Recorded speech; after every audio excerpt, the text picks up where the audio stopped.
Hey everybody, welcome back. Today I'm here to do something which I rarely do on this channel, which is talk about books extensively, specifically, aka I guess people call this a review. I don't know about my capabilities of doing a review. I feel like whenever I'm sitting down to edit these videos, I just think how much I talk in circles when I have to hear myself say the same thing 5 times, like I just did, which you would have seen. So we'll see how eloquent and to the point I can be with this. The books I am going to be talking about are all by Jane Igharo. She is a Toronto-based author and I had to pick up her books for work and I wasn't sure how I was going to feel about them because romance is always a hit or miss for me. I can either extremely enjoy myself or it becomes a chore, especially if I'm reading them back to back. I always am worried about repetitiveness, but I had nothing to worry about when I was picking up these books. After I finished the first one, I knew I was in good hands, and then I read the second and it was chef's kiss, and that's when I knew I needed to talk about these books and this author. So Jane definitely writes firmly in the romance genre. Her first book, The Ties That Tether, is an office romance slash forbidden romance. It's about a girlie who has a one-night stand and then realizes the one-night stand has just been hired at her workplace, but also she is of Nigerian descent. She's Nigerian Canadian, and she's promised her father, who has passed, that she is going to marry a Nigerian man, but the guy she had a one-night stand with isn't Nigerian. So it follows like that. It's all about identity and culture and how you can maintain your culture if you're in an interracial relationship. The other 2 books Jane has written are both black romances in the sense that both the love interest and the protagonist are black. And the third book, Where We End and Begin, is a straight up second chance romance. That is the entire book, is second chance romance. The Sweetest Remedy is a romance. Romance is the key plot of 2 characters in that book, but it isn't traditional romance in the sense that it is multiple perspectives. It is not just like the love interest and the protagonist. It is a whole like set of characters who are part of one family. It deals a lot with family in the way it's sort of like beach read, where the other elements of the plot are just as important as the romance, and I tend to really gravitate towards those books, so it's no surprise that that was my favorite of the 3 that I've read from Jane so far. The things that all of the books have in common are the fact that they are focused on Nigerian characters or characters from Nigerian diaspora.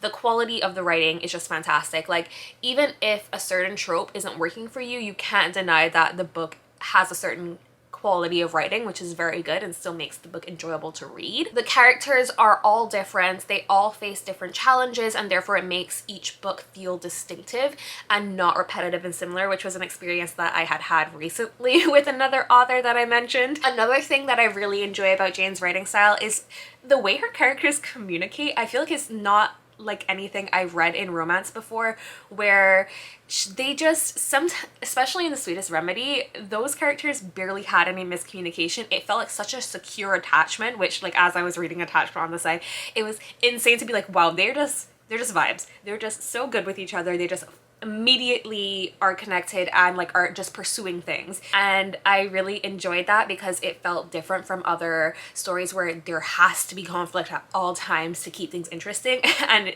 Jane's proved that that's not actually true. And another element of that communication is that you would see the characters reacting in real time when they realized they were being kind of over dramatic. So a character would be like, why did I respond in this like way that caused a plot issue, and then immediately try to resolve it. And I really enjoyed that element of it, where it didn't drag out the problems for too long just to keep up the drama. Like I mentioned, the themes of identity are really prevalent in all of the stories. In Ties That Tether, it is more about cultural identity, about maintaining that identity to your culture if you're in an interracial relationship. In The Sweetest Remedy, it is about trying to find that identity when you are slightly removed from it, because the protagonist never had an attachment to her Nigerian family. Her dad left for reasons which are explained in the book, and so she never had a chance to really integrate herself into that culture, so that is part of the story for her. And then in the third book, Where We End and Begin, it is about carving an identity for the protagonist that is separate from the one that her parents want her to have. So there's that added element of the Nigerian culture in these books, but there's also like a religious element, especially in Where We End and Begin, and I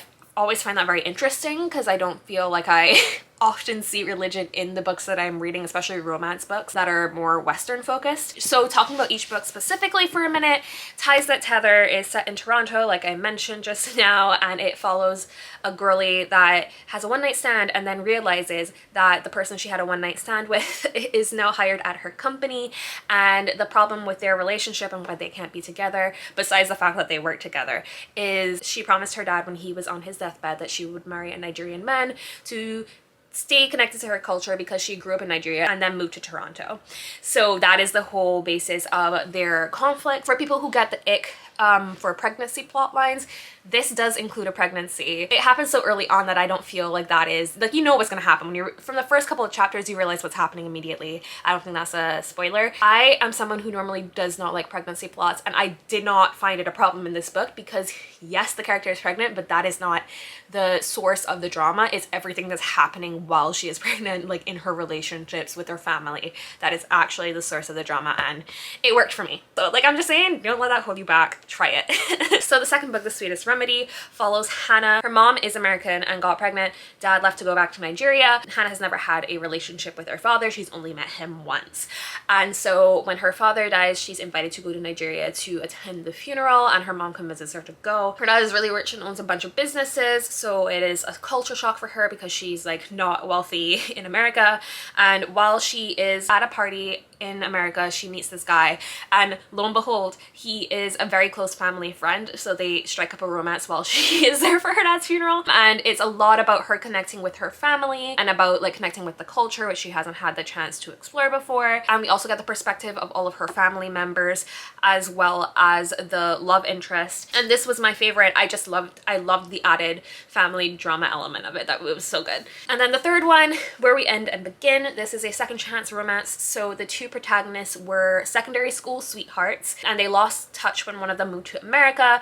She kept texting him and emailing him, and he never responded. And then they run into each other again at the wedding of someone who is actually from this book. They have to reconcile with the fact that they haven't seen each other in so long, and there are like multiple complications about why they couldn't be together. So there's like an element of forbidden romance as well in this. This was probably my least favorite of the three, but just because I'm usually not a second chance romance girly, it's very hit or miss for me when it comes to these, like when it comes to that trope. But I will say there was a plot twist in that book where I was like making breakfast and listening to the audiobook this morning, and I literally, my jaw literally dropped because I wasn't anticipating what was happening to happen.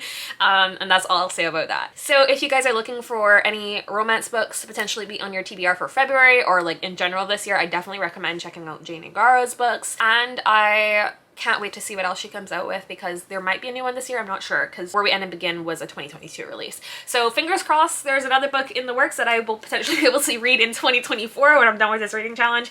But these three were great, and definitely did not mind having to read them back to back this week. It was a good reading week for me. Let me know what you're currently reading, and I will see you soon with an update about how my challenge is going.